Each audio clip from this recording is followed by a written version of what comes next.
Hopefully y'all enjoyed that. I never get tired of hearing it. But anyway, here's a quick update on what the plan ahead is.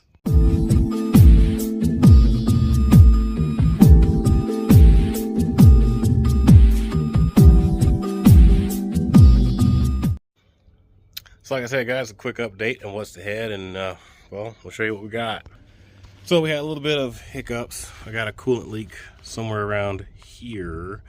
I think it's the water pump here and the seal. I tried tightening those two bolts down. I think it's just due. The water pump is not super old, but I mean, whatever, these things happen. As you can see, it's dirty in here because this car is driven. I mean, it's going to be driven. That's just kind of the whole point. You can see my super sweet Amazon aluminum valve covers, and then, you know, what you can see of the, and so far so good. The pan gasket is either seeping or leaking. I torqued it. It's brand new, MMX clearance or whatever. It's leaking. It's annoying. And unfortunately, if you didn't know this, if you have a 6.4 oil pan or a 6.4 Durango, you have to remove the whole ass K-member to get the pan out, just so you know. When I had to retime this thing, because reasons, I had to do my best to nearly take the pan out without taking the pan out, so I could get enough, put my hand in there enough to get the oil pump out, loosen up the dipstick tube to get it off, and then recorrect the timing and put it all back together. But I have a weeping oil pan, and it's annoying.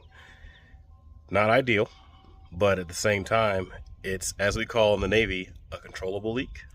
And so as long as I can maintain it and the oil levels don't drop more than what is controllable, we'll just deal with it for right now. So I can at least get through the break-in process, the first break-in oil change and the tuning and everything else. I can deal with a seeping oil pan for now. It's not ideal. It's not super bad. It's just the pan is wet after driving it for a couple hours when it's hot. So it'll get fixed. It's just whatever.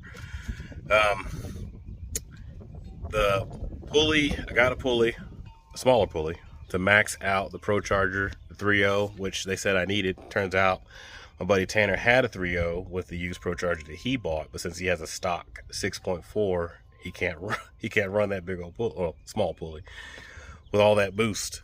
And so we just traded, because I had a 3.2, which he bought a 3.4, that's about half of what he needed. So he figures a 3.2 put him right where he's at. Pro Charger said I needed a 3.0. He had a 3.0, so bada bing, bada boom, here we are. I'll look to get this, we'll call this phase 1, and we'll look to get phase 1 buttoned up with the tuning and the drivability and all that kind of stuff. I still have to upgrade the fuel pump. I still got to upgrade what they call a fuel pump voltage amplifier. So I'll get one of those. There's a whole kit that comes with the pump and everything, and I'll get that put in here. We'll look at upgrading the brakes to the SRT brakes, maybe some aftermarket wheels, like little piddly stuff. It'll basically look like the equivalent of a Scat Challenger on the outside, meaning you'll see different wheels, you'll see aftermarket brakes, and that's about it. I'm not even sure I want to change the hood on this thing because they get stolen so regularly. Other than that, we're going to get the rest of the Pro Charger kit. We'll piece it together. You can't see just there in the background, there's a Subaru parked next to my patrol unit that is my oldest kid's car, and that needs an engine. So we're looking at getting that taken care of first. Then we're going to shift our attention to this GTO here that I'm going to be ordering the parts for it for the all-wheel drive conversion. We're going to attempt to do a HSV DIY style all-wheel drive conversion on this.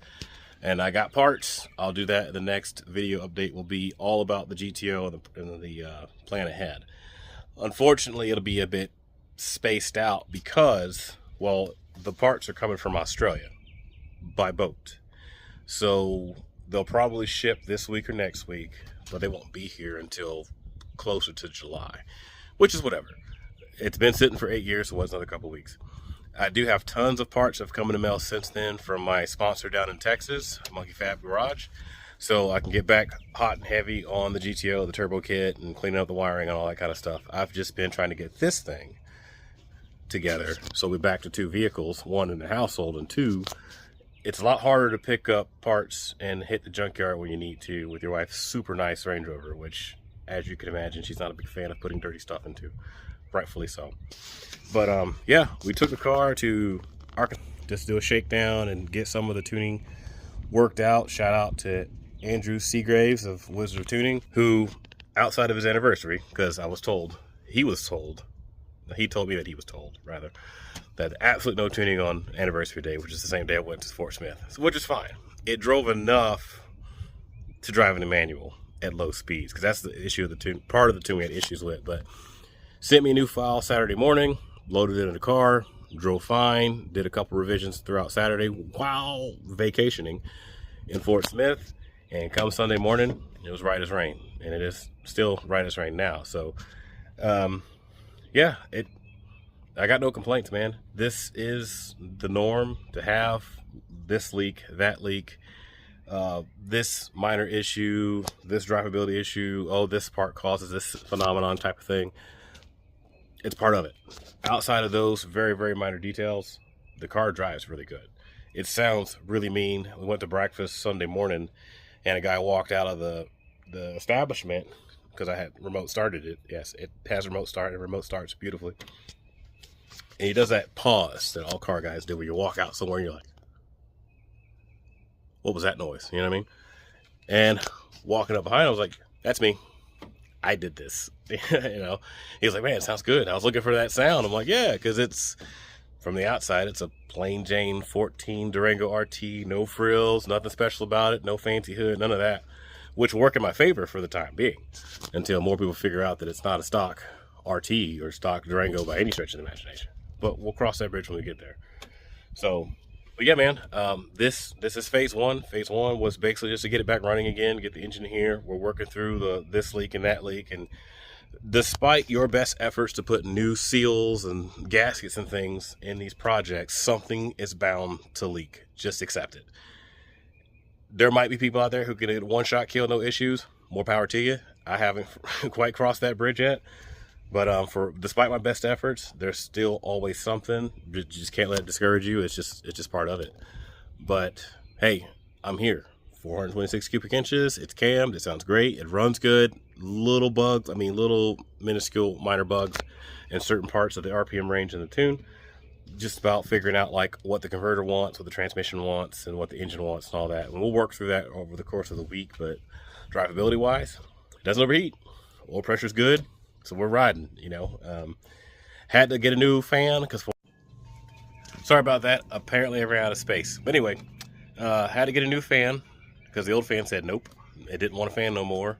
And I figured, well, I got a new radiator anyway, so whatever. They're not cheap. If you did not know, FCA in their infinite wisdom decided to overcomplicate the fan and make it modulate. If you know what that means, it's got a computer of its own, and it takes the voltage that the car sends to it and modulates the fan speed based off of what the PCM tells it. It's not like your old Camaros and Mustangs of yesteryear where the fan just went on and off, and that's all it did, because everything else, like relay and fuse-wise, was on the car side. Nope, not this. It's in the fan. I didn't know that, and that's why the fan is hilariously expensive, even if you buy it outside of the dealership. I think O'Reilly's wanted $600 for it. AutoZone had it for $425, and it's a Dorman, which, I mean, it's aftermarket, but it's a trustworthy brand. I've used Dorman products for years, so I had no problem buying a Dorman piece. With military discount was $445 or $425 or something like that. Beforehand it was closer to $500. It is what it is. It's 11 years old. It's technically the second fan it's gotten. The first one an AC shop bought years ago because they thought that the AC wasn't cooling as well as it should because the fan wasn't pushing as hard. Whatever. Between the fan, the radiator, assortment of gaskets, a new front main seal, and all that stuff, we're just, you know, tackling stuff as we go. Again, I'm not mad. I'm super blessed, really, and grateful to have gotten this far in the project. I started it and completed it.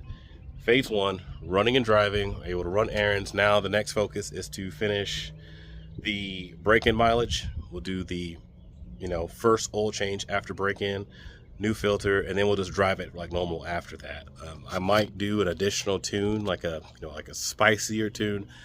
To be honest with you, that's not really my focus right now because I just need it running and driving and reliable. I'm not really worried about power or, you know, spicing up the tune until the Pro Charger's on there, and then we'll worry about going the extra mile after that. Until then, we'll work on all the little stuff. The leaks, like the pan gasket leak, we'll make sure the transmission's happy. we'll upgrade the brakes and all that kind of stuff in the meantime as deals come up. Now, if I find a smoking deal on the rest of the ProCharger pieces I need, obviously we're gonna do that too. But this is where I need it to be for right now, so I can focus on this for the next couple of episodes to get this rolling outside of the parts from Australia. I have a little bit of a surprise for you guys that I'm going to try to pull off this weekend, and should I do, the next GTO video will be exciting. And if it's not exciting, then I don't know what to tell you. It'll be exciting for me, and that's really all that matters. So, with that being said, thanks for watching.